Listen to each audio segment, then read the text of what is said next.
Have you ever picked up Canada's constitution and looked for the most powerful person in the country? Well, you'd find something pretty surprising. The Prime Minister isn't mentioned.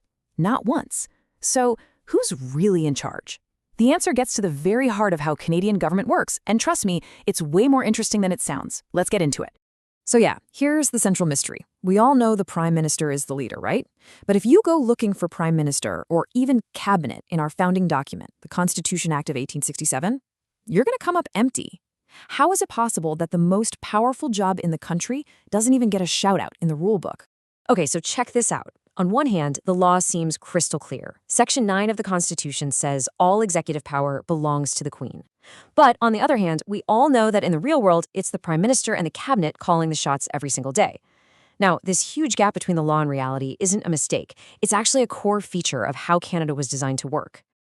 To really wrap our heads around this, we have to look at the very unique way Canada's executive branch is put together.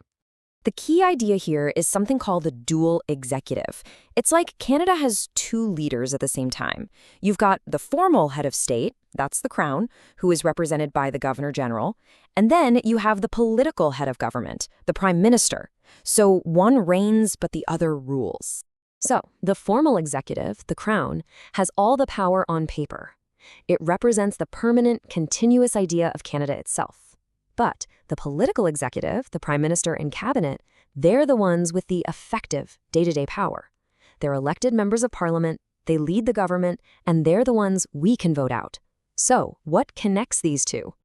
Well, that connection is a brilliant little thing called responsible government, and it's basically the engine of our entire democracy. It means that for the Prime Minister to be able to use the Crown's immense legal power, they absolutely must have the support or the confidence of the majority of the elected members in the House of Commons. If they lose that confidence, poof, they can't govern. Now, this makes our system totally different from the American one. In Canada, the executive and legislative branches are fused together. The Prime Minister has to be an elected MP. Down in the US, those branches are kept strictly separate. What that means is our government can actually fall at any time if it loses a big vote, while a U.S. president is locked in for a fixed 4-year term, no matter how unpopular they are in Congress. So with these absolutely critical rules, like the Prime Minister's job or the whole confidence thing, aren't actually written in the Constitution, where in the world do they come from? Well, this brings us to the unwritten rulebook that makes the whole system go. They're called constitutional conventions. Just think of them as the really powerful, politically binding traditions that everybody just agrees to follow. They're not laws a court can enforce, but they're absolutely essential for understanding how the government actually works in a modern democracy. And here's why they're so important.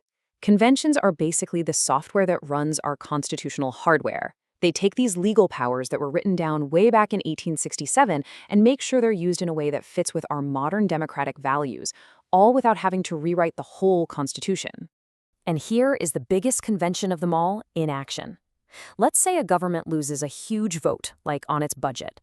That means it has lost the confidence of the House. So, by convention, not by any law, the Prime Minister has to either resign right away or go to the Governor General and ask for a new election. It's this powerful, unwritten rule that holds the government's feet to the fire. Okay, so we know who uses the power, and we know how they're held accountable. But let's dig into where that executive power actually comes from in the first place. It really boils down to 3 main buckets. Some powers come straight from the Constitution itself. Then there are these ancient, inherent powers of the Crown that are even older than Parliament. We call that the royal prerogative. But the biggest source by far today is statutory power. That's authority the government gets from laws passed by our elected Parliament. And I mean, when you look at the modern reality, it's not even close. While the old-school prerogative and constitutional powers are important, the overwhelming majority of what the government actually does, everything from collecting our taxes to running our healthcare system, is authorized by specific laws passed by Parliament. But don't count those old prerogative powers out. They are still incredibly important. We're talking about the fundamental powers of the state, things like declaring war, signing treaties, issuing passports, and even the power of the Governor General to appoint a prime minister in the first place. So if these powers are ancient and aren't spelled out in some modern law, does that mean they're unlimited? No way. There are some really important checks in place.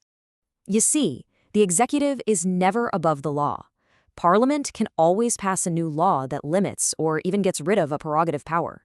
And, just as importantly, the courts have the final say on whether the government is using these powers legally and within its authority.